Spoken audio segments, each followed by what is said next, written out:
Already issued a couple of tweets yesterday with my reaction to this vile broadcast. I mean, I think it's deeply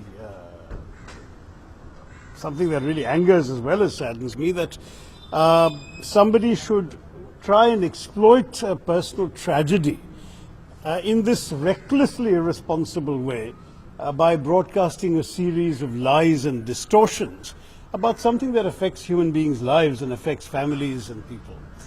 I want to stress that I have nothing to hide. I've fully cooperated with the police at every stage, and that the full facts of all the circumstances that have been mentioned and distorted in yesterday's broadcast are known to the police. They've been investigating for 3 years.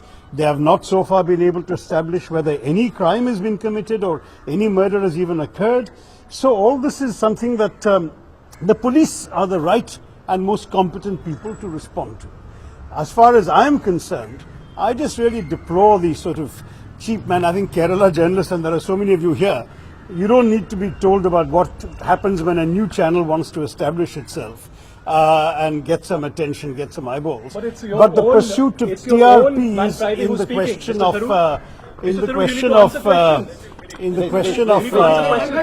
this is the problem. There are some people who are simply not interested in any professional journalism. You can't ask our goons to harass us.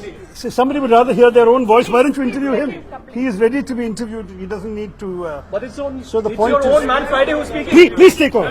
Why don't you come and speak? So why are you harassing me like this? Why are you physically manhandling me? Why are you physically manhandling me? Please come. I'm offering you a platform. Why are you physically manhandling me? All right, so this is what they want. You see, this is now going to be the story.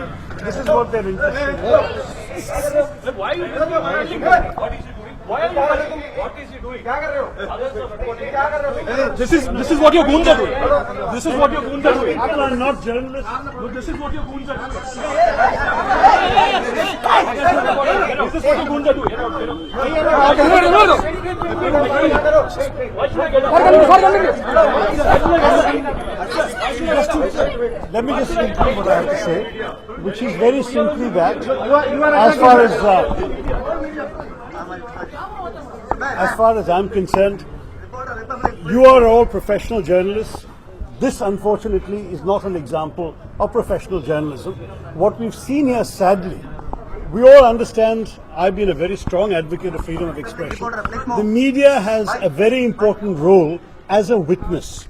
The media does not have a role of being prosecutor, judge and executioner, which is what, well, as you can see, there is somebody who really wants to make the news because this is what they want to broadcast. Please be sure that this is what they want to broadcast, and it will be broadcast because that's all they're prepared to do. As far as I'm concerned, I don't need to play along with this. You're all here. Therefore, out of sheer courtesy for you, I'm telling you what I've already said publicly.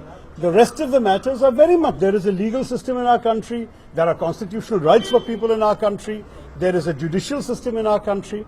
Let the police conclude their work, go to the courts and let the courts come to a conclusion. That's the way in which our system is supposed to work. As far as I'm concerned, I have a lot of work to do. I have 100 people waiting in my MP's office for the work of this constituency. That is what I'm pledged to do. That's what I'm here to serve.